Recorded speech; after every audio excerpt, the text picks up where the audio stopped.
Deuteronômio capítulo 15, vamos ler do verso 12 até o verso 18.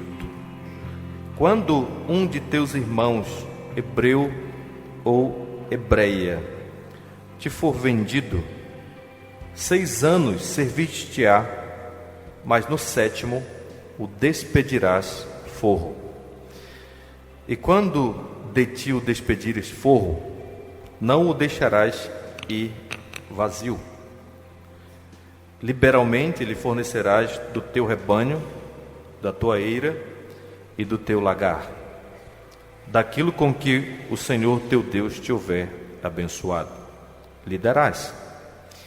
Lembrar-te-ás de que foste servo na terra do Egito e de que o Senhor teu Deus te remiu, pelo que hoje isso te ordeno. Se, porém, ele disser: não sairei de ti, porquanto te ama, a ti e a tua casa, por estar bem contigo, então tomarás uma sovela e lhe furarás a orelha na porta, e será para sempre teu servo. E também assim farás à tua serva. Não pareça aos teus olhos duro despedi-lo forro, pois 6 anos te serviu por metade do salário do jornaleiro. Assim, o Senhor teu Deus te abençoará em tudo o que fizeres. Amém.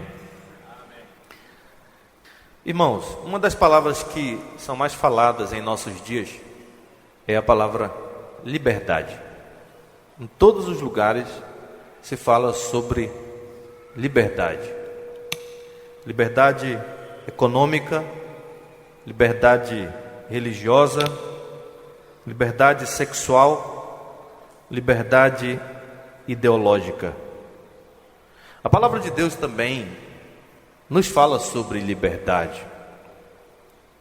Por exemplo, em João capítulo 8, Jesus estava discutindo com os judeus e numa ocasião ele disse: e conhecereis a verdade, e a verdade vos libertará.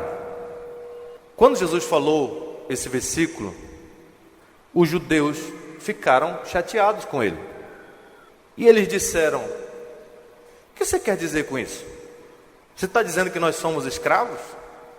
Porque nós precisamos de libertação? Somos descendência de Abraão e jamais fomos escravos de alguém, disse o Senhor. Como você diz, sereis livres? E então Jesus respondeu dizendo: em verdade vos digo, todo aquele que comete pecado é escravo do pecado. Mas se o Filho vos libertar, verdadeiramente sereis livres. Jesus estava ensinando então que todos nós nascemos neste mundo num estado de escravidão espiritual, e que somente Ele, o Filho de Deus, tem o poder para nos libertar, para nos redimir, para comprar a nossa liberdade e sermos verdadeiramente servos da justiça de Jesus Cristo, o Filho de Deus. O nosso texto nessa noite vai tratar sobre isso. A verdadeira libertação da escravidão só é encontrada no Filho de Deus. Nós vamos ver isso a partir de um assunto que é muito delicado e espinhoso na Bíblia, que é a questão da servidão em Israel. O texto ele é pequeno, mas o assunto é muito complicado e complexo, e por isso nós iremos dividi-lo em 5 partes pequenas, para ficar mais fácil o nosso entendimento. Primeiro, verso 12: quando um de teus irmãos, hebreu ou hebreia, te for vendido, 6 anos servir-te-á, mas no 7º o despedirás forro. Nós temos muita dificuldade quando nós tratamos sobre servidão, sobre escravidão, por conta da nossa triste e lamentável história ocidental de escravidão, tanto na Europa como nos Estados Unidos, na África e aqui no Brasil. Então, antes de eu explicar esse texto para vocês, à luz do seu contexto, eu preciso, primeiramente, pontuar algumas coisas que podem trazer luz, esclarecer a diferença que havia entre a servidão em Israel e a diferença da escravidão que aconteceu, por exemplo, aqui no Brasil, na África, nos Estados Unidos, na Europa. A pessoa ela não se tornava um servo na Escritura por causa da sua cor de pele. Eu vou explicar para vocês por que uma pessoa chegava ao ponto de se tornar um servo na Escritura, mas não tinha nada a ver com escravidão racial, como aconteceu aqui no Brasil. Essa diferença é muito importante a gente notar, porque quando a gente fala assim, a Bíblia está tratando sobre servidão, as pessoas acham que a Bíblia está defendendo a escravidão, e isso não é verdade. Uma outra coisa é que a escravidão que havia na Europa, nos Estados Unidos e no Brasil e na África, o servo, o escravo, ele era tratado como um bicho, como alguém que não tinha nenhum tipo de proteção e nenhum tipo de direitos. E não é o caso do que está acontecendo aqui também. Uma outra diferença é que em Israel o servo ele poderia comprar a sua liberdade. Vocês sabem que havia a figura do resgatador e também havia a questão do ano sabático, quando o servo ele era libertado. Uma outra coisa importante é que a Bíblia condena veementemente o rapto de pessoas, a comercialização de pessoas. Se você abrir comigo a palavra de Deus em Êxodo, no capítulo 21, verso 16, o que raptar alguém e o vender, ou for achado na sua mão, será morto. Observe que Deus ele instituiu a pena de morte para o crime de raptar pessoas. É o crime de roubar pessoas e vendê-las. Esse aqui é a escravidão que aconteceu no Brasil, que aconteceu na América do Norte e na Europa em geral. É o crime de rapto, de comercialização de seres humanos. O apóstolo Paulo faz referência a este crime, lá em 1 Timóteo capítulo 1, quando ele fala de raptores de homens, que é um crime que a lei de Deus condena, tá? Assim como condena os parricidas e matricidas, aqueles que matam pais e mães. Então, a Escritura Sagrada, ela condena o tipo de escravidão que aconteceu na nossa história ocidental. Agora, se você voltar para o texto, você vai ver que o verso 12 diz: quando um de teus irmãos, hebreu ou hebreia, te foi vendido, 6 anos servir-te-á, mas um 7º o despedirás forro. Havia 2 razões pelas quais uma pessoa chegava a esse ponto. Uma era uma questão de extrema pobreza, e uma outra causa de uma pessoa chegar ao ponto de virar servo do outro tinha a ver com o crime de roubo.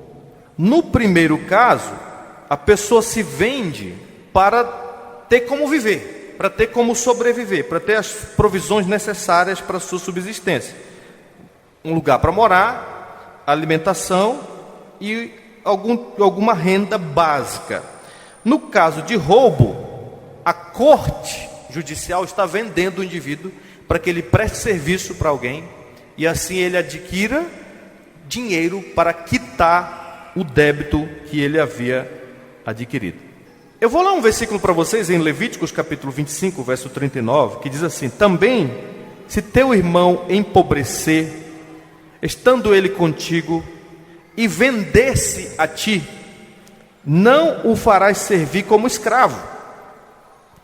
Como jornaleiro e peregrino estará contigo, até o ano do jubileu te servirá. Então o que Deus está dizendo aqui em Levíticos 25, 39 é: o cara caiu num estado de pobreza e miséria tamanha que ele não tem mais como sobreviver. Ele não tem dinheiro nem para comprar comida para ele, ele vendeu a casa dele, ele está completamente miserável. Então Deus diz para o povo de Israel: ele vai se vender a ti, tu não vai tratá-lo como um escravo, tu vai tratá-lo como um trabalhador, como um jornaleiro. Então, teve um comentarista que falou o que eu já disse: um servo hebreu não era um escravo no sentido clássico da palavra. Ele ocupa uma posição muito mais próxima a um servo contratado, um indivíduo que vende seu trabalho braçal por um período definido de tempo. Vamos para o segundo ponto. O segundo ponto nos mostra que a servidão em Israel era temporária. Observe aí, versículo 12. Quando um de teus irmãos, hebreu ou hebreia, te for vendido, se vender a você, porque ele está te devendo, ou porque ele te roubou, ou porque ele está numa situação de miséria que ele não tem nem como comer, diz: 6 anos servir-te-á, mas no 7º o despedirás forro. Isso aqui é uma outra diferença fundamental da servidão em Israel para aquilo que nós conhecemos hoje como escravidão nas Américas, na Europa ou na África. Deus diz aqui que um israelita deveria ser servo por um tempo determinado, por apenas 6 anos. No 7º ano, o dever do Senhor era despedi-lo forro. O que significa essa frase? Libertá-lo, deixá-lo ir em liberdade. Por que isso? Porque muitos patrões poderiam escravizar esse rapaz. Bom, esse rapaz trabalha muito bem, ele é um cara trabalhador, eu não vou libertar ele não. Ele vai ficar me servindo aqui pro resto da minha vida. Como acontecia na escravidão aqui no Brasil, ou nos Estados Unidos ou na Europa, tá? Mas aqui Deus ordena que os senhores libertem voluntariamente o servo no 6º ano.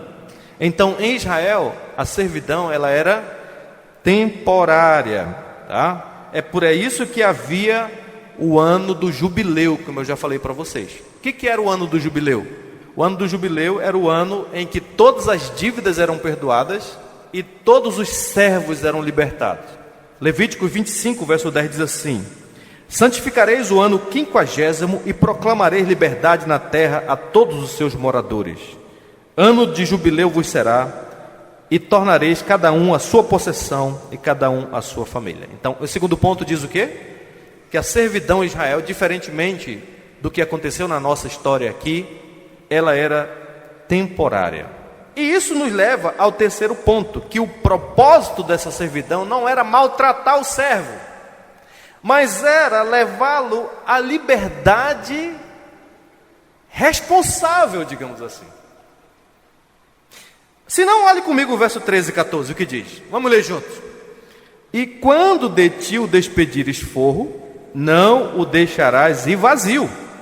Liberalmente lhe fornecerás do teu rebanho, da tua eira e do teu lagar.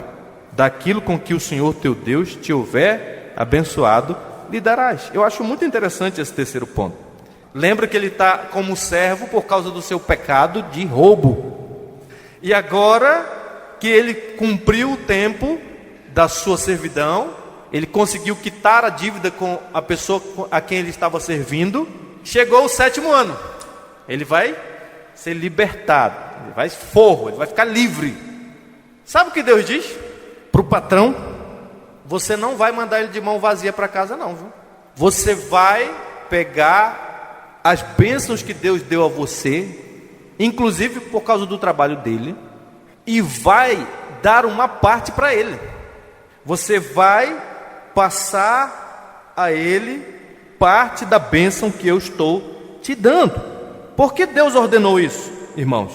Para que o servo não simplesmente pagasse suas contas, mas tivesse a chance de começar o seu próprio negócio. Então ele podia levar, aí diz o texto, parte do rebanho do patrão, cereais, vinho, suficiente para montar o seu próprio comércio e cuidar da sua família.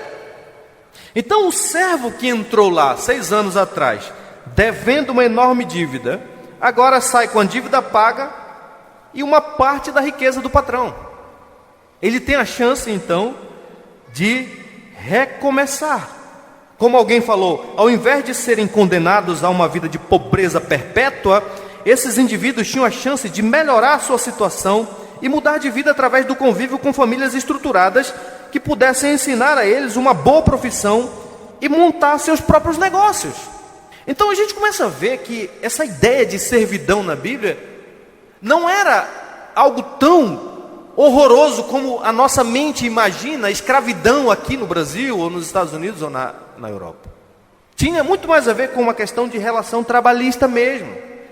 Eu te sirvo para pagar minha dívida contigo, eu te ofereço o meu serviço, eu presto o meu serviço para você, e a gente quita o nosso débito. O Philip Ryken diz assim: a servidão então em Israel era a maneira de Deus treinar homens irresponsáveis para administrar seus próprios negócios. Ao venderem-se a outros membros da comunidade da aliança, os devedores tornavam-se membros de famílias estáveis, onde suas necessidades eram atendidas e onde podiam obter treinamento prático. Eles aprenderiam a trabalhar no contexto de uma família. Isso tudo era uma preparação para a sua liberdade final. Esse indivíduo não está saindo de um meio de uma família estruturada do jeito que ele entrou. Agora ele sai sabendo trabalhar, com uma boa profissão e com parte das bênçãos que o seu Senhor tinha dado a ele, que Deus ordenou que desse. Quitou a dívida e pode sustentar sua família montando o seu próprio negócio. Então, diz o Ryken, assim a servidão tinha um propósito redentor. Seu objetivo não era a escravidão perpétua, mas a independência responsável. O servo hebreu estava destinado então à liberdade. O objetivo de Deus era que ele fosse liberto, mas ele precisava aprender a ser responsável primeiro. E isso vai nos levar então ao quarto ponto, que é a motivação para que esses senhores tratassem seus servos com tanta generosidade assim. Veja o verso 15: lembrar-te-ás de que foste servo na terra do Egito e de que o Senhor teu Deus te remiu, pelo que hoje isso te ordeno. E o verso 18 diz: assim o Senhor teu Deus te abençoará em tudo o que fizeres.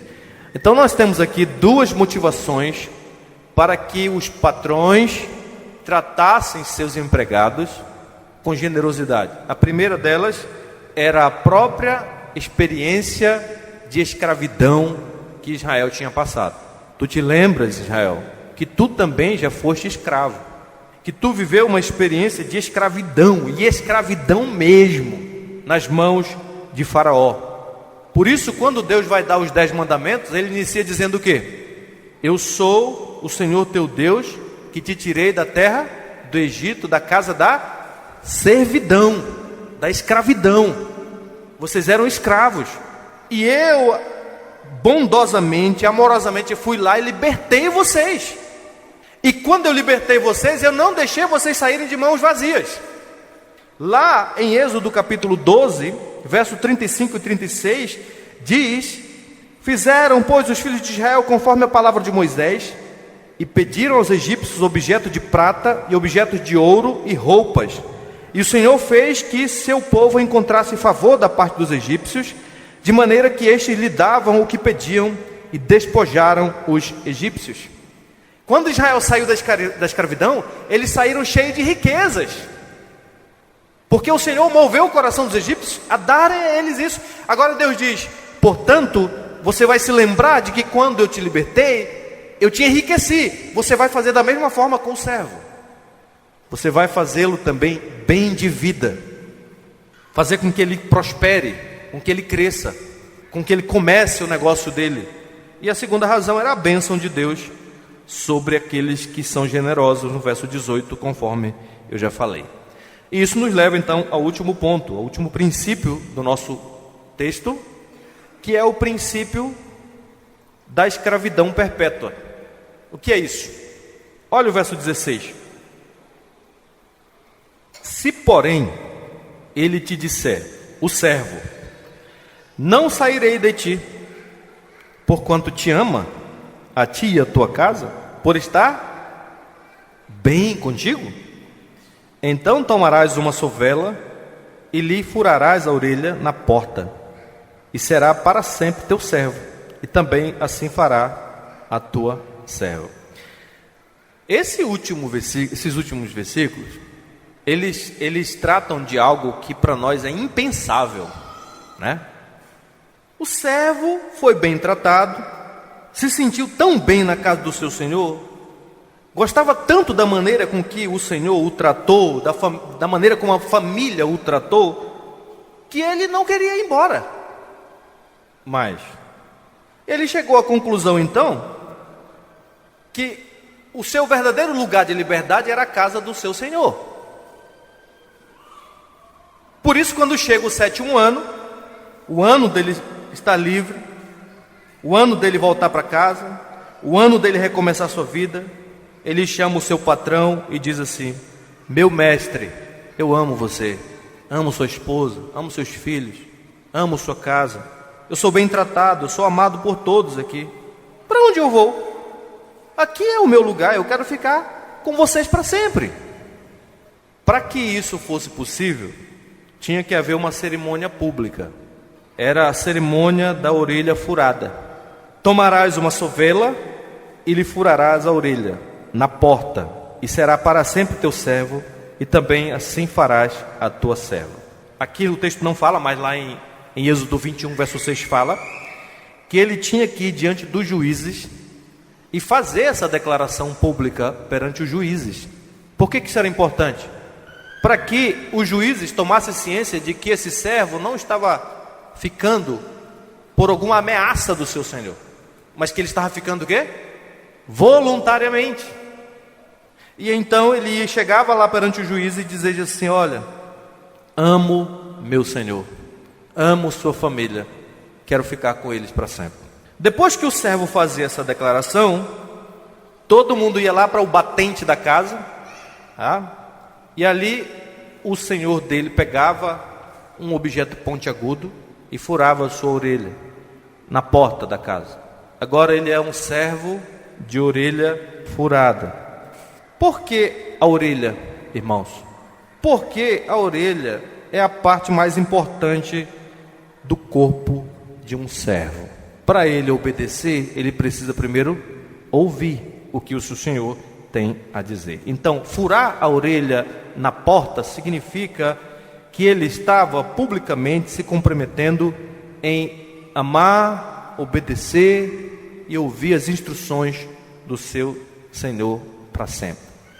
Na porta, ou seja, agora ele pertence definitivamente àquela família. A pergunta é: o que se passa na cabeça de um homem que renuncia à sua liberdade para servir ao seu Senhor para o resto da sua vida? A única resposta é amor. O Senhor dele foi um homem bondoso e generoso. Durante todos aqueles 6 anos, cuidou dele, das suas necessidades, tratou o seu servo não como escravo, mas como um amigo. Ajudou o seu servo a se reerguer, de maneira que agora o seu servo aprendeu a amá-lo, a respeitá-lo. Por isso agora, em vez de buscar a sua liberdade em outro lugar, o servo quer ficar para sempre na casa do seu Senhor. Ele quer morar para sempre com ele, porque ele entende que ali é o lugar da felicidade dele. Ele nunca conheceu pessoa mais generosa do que aquele homem que o trata tão bem. Por isso o verso 17 diz: não sairei de ti, porquanto te ama, e ama a tua casa. E aí lá em Êxodo capítulo 21, verso 5 e 6 diz, a frase que ele fala é: amo meu Senhor, minha mulher e meus filhos, não quero minha liberdade, eu quero te servir para sempre. Alguém já comparou esse texto como uma castanha do Pará, que é feia por fora, mas deliciosa por dentro. E por isso eu quero terminar aplicando essa passagem para a nossa vida. O que nós vamos aplicar? O que nós podemos aprender com essa passagem tão espinhosa?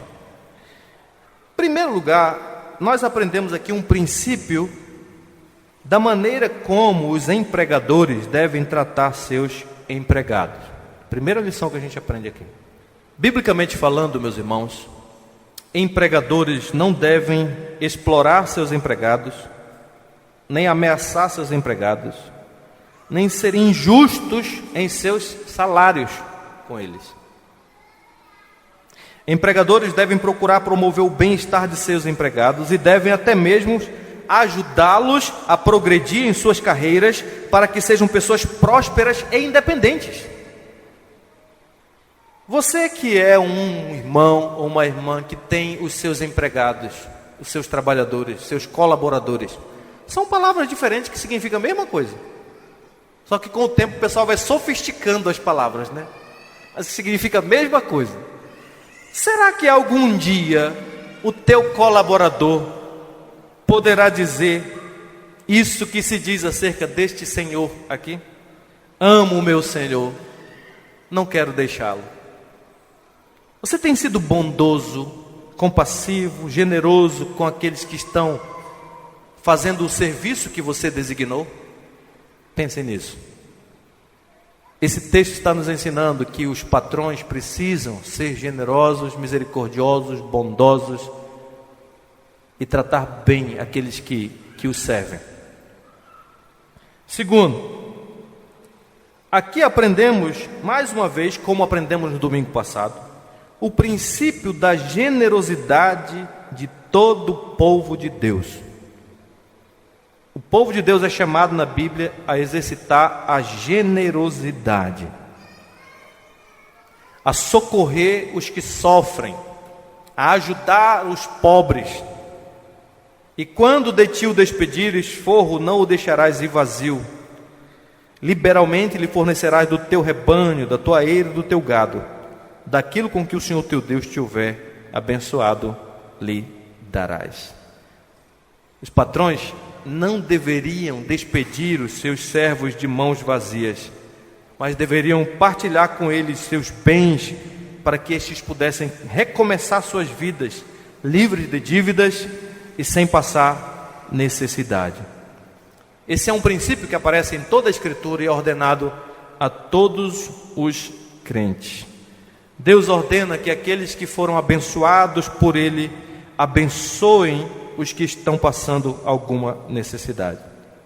É para isso que Deus te deu dinheiro, é para isso que Deus te deu riquezas, para que você tenha com que sobreviver, sustentar os seus, viver bem, mas socorrer os necessitados. O apóstolo Paulo diz lá em Efésios capítulo 4, verso 28, aquele que furtava, não furte mais, antes trabalhe, fazendo com as próprias mãos o que é bom, para que tenha com que acudir ao necessitado. Você trabalha, você ganha um bom salário, você tem sido abençoado por Deus. Lembre-se então de ser generoso com aqueles que passam necessidade perto de você. No capítulo 15, versos 7 a 9, o Senhor Deus disse: quando entre ti houver algum pobre de teus irmãos, em alguma das tuas cidades, na tua terra que o Senhor teu Deus te dá, não endurecerás o teu coração, nem fecharás as mãos ao teu irmão pobre. Antes lhes abrirás de toda a mão e lhe emprestarás o que lhe falta, quanto baste para a sua necessidade. Guarda-te, não haja pensamento vil no teu coração. Essa passagem está nos convidando, meus irmãos, a partilharmos as bênçãos que Deus nos deu com aqueles que nada têm. Terceiro, aqui nós aprendemos que jamais devemos escravizar alguém ou ser instrumentos de escravização do próximo. Lembrar-te-ás de que foste servo na terra do Egito e de que o Senhor teu Deus te remiu. Os israelitas eram ex-escravos e agora que eles estavam livres, seria impensável que eles tratassem os outros da maneira com que eles foram tratados por Faraó. E você? E eu? Nós também, meus irmãos, éramos escravos do pecado. E Deus nos libertou por meio de Cristo Jesus, nosso Senhor. Jamais devemos pensar em tratar alguém como um escravo. O patrão não deve escravizar os seus empregados. O credor não deve escravizar os que lhe devem com juros que nunca o deixarão livre de dívidas. O homem não deve escravizar sua mulher e seus filhos com serviços exorbitantes sem nunca ajudá-los. Temos que ser instrumento de libertação das pessoas e não de escravidão ou opressão contra os outros. Também, esse texto nos fornece uma bela imagem acerca da nossa salvação em Cristo Jesus. Porque aqui nós vimos que se um servo estivesse servindo a um senhor ruim e mau, ele poderia ser redimido no 7º ano e voltar para casa. Isso te lembra alguma coisa? Nosso pai Adão nos legou um estado de escravidão espiritual. Nós nascemos como escravos do pecado, do mundo e do diabo. Sem Cristo, meus irmãos, todos nós estávamos na condição de escravos e incapazes de autolibertação. Mas Deus decidiu nos libertar por um ato de redenção. E o Redentor seria o seu Filho, Jesus Cristo. E a palavra de Deus diz que quando esse Filho veio ao mundo, Ele fez aquilo que nós jamais poderíamos imaginar. Ele se fez um escravo voluntário para poder nos redimir. Filipenses 2,7 diz: a si mesmo se esvaziou, assumindo a forma de servo. E ele foi obediente como servo até a morte, e morte de cruz. Por isso é que ele disse lá em Marcos capítulo 10, verso 45, o Filho do Homem não veio para ser servido, mas para servir e dar a sua vida em resgate por muito. Quando Jesus veio do céu, ele veio fazer o papel de um escravo. E como escravo, ele foi ao Calvário em obediência ao seu Pai, e ali ele ofereceu o seu sangue para nos deixar livres. O apóstolo Paulo explica isso teologicamente, lá em Romanos no capítulo 3, verso 24, quando ele fala que em Cristo nós temos a redenção. Redenção é exatamente isso: pagar pela liberdade de alguém.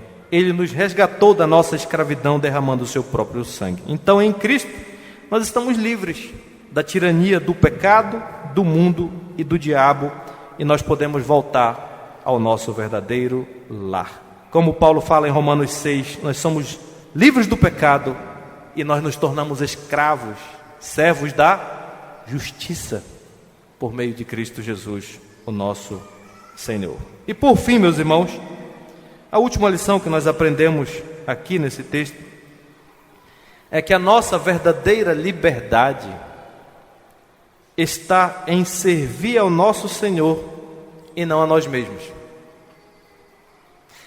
E nós vemos essa imagem nesse servo que decidiu viver para sempre na casa do seu Senhor.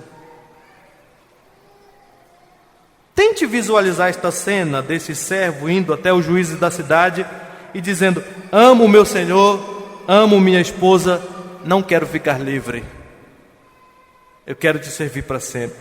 E aí depois eles vão até a porta da casa do Senhor, e ali as orelhas do servo são furadas como sinal de obediência perpétua ao seu Senhor. Agora vocês imaginem, daqui com uma semana, esse servo visitando o mercado, foi fazer uma compra lá para o seu Senhor, e os outros servos ficam olhando para a orelha dele, provavelmente se colocavam uma espécie de uma argola, de um brinco nesse buraco, e os outros servos ficam assustados, e dizem assim: não consigo entender esse cara, eu estou há 6 anos aguardando a minha liberdade, e esse cara decidiu, no dia da libertação dele, se tornar servo para sempre do patrão dele. Aí ele olha para aqueles colegas e diz assim: olha, eu entendo vocês, mas vocês estão falando isso porque vocês não conhecem o meu Senhor. Vocês não conhecem o meu Senhor. Quando eu cheguei na sua casa, eu estava numa condição de miséria, mas ele era um homem rico, e não só rico, ele era um homem bom. Ele se importou comigo, cuidou das minhas feridas, das minhas necessidades, nunca me tratou como um mero escravo, mas como um amigo, sempre mostrou interesse em me ajudar, e por tudo isso, eu amo meu Senhor e quero viver para sempre perto dele. Moral da história: aquele servo encontrou a sua verdadeira liberdade no serviço do seu mestre. E tem uma pessoa nos Salmos que usou essa ideia e compôs um salmo. Abre aí comigo no Salmo 40, versos 6 a 8. Sacrifícios e ofertas não quiseste, abriste os meus ouvidos. Holocaustos e ofertas pelo pecado não requeres. Então eu disse: eis aqui estou, no rolo do livro está escrito a meu respeito. Agrada-me fazer a tua vontade, ó Deus meu, dentro do meu coração está a tua lei. Davi, é interessante que ele está olhando para essa ideia lá de Deuteronômio 15, do servo com a orelha furada, e ele está dizendo assim: olha, eu quero agradar a Deus, mas eu sei que Deus não se agrada de sacrifícios, de bodes, de holocaustos. Deus se agrada de obediência, de alguém que ouve o que ele fala e obedece. É isso que agrada ao Senhor. Por isso ele diz no verso 6: sacrifícios e oferta não quiseste, mas tu fizeste o quê? Furaste as minhas orelhas. Que ele está repetindo a frase lá de Deuteronômio 15: furaste as minhas orelhas. Ou seja, ele está fazendo referência ao servo da orelha furada lá de Deuteronômio capítulo 15. Ele está dizendo então: meu Deus, a minha orelha foi furada como um sinal de que eu te obedecerei para sempre, de que eu sou o teu servo, de que eu te servirei, Senhor.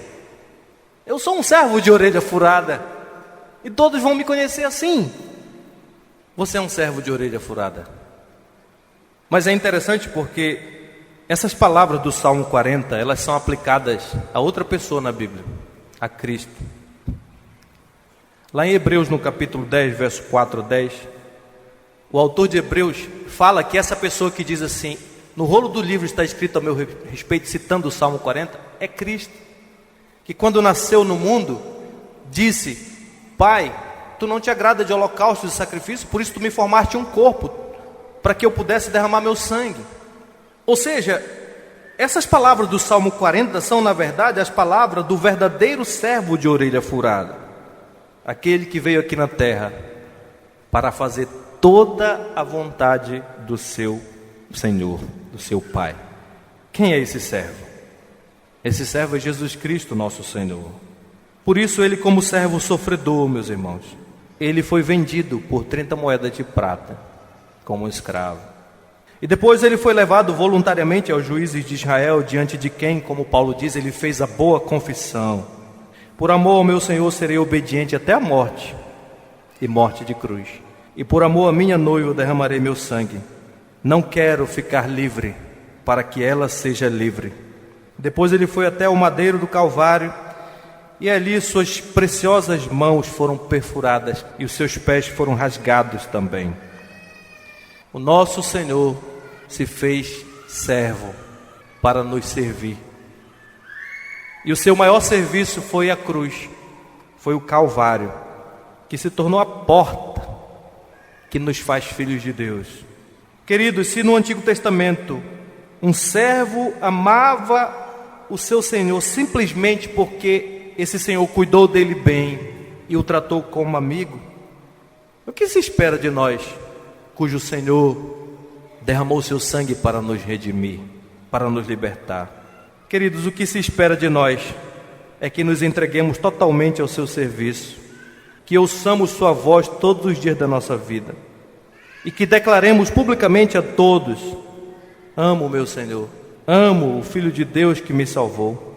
Eu cheguei neste mundo como escravo do pecado, mas através da sua morte na cruz, ele verdadeiramente me tornou livre. Por isso, tudo que eu quero daqui para frente é que o meu coração esteja ligado a Ele eternamente. Ele é o bom Senhor, que se tornou servo para nos libertar.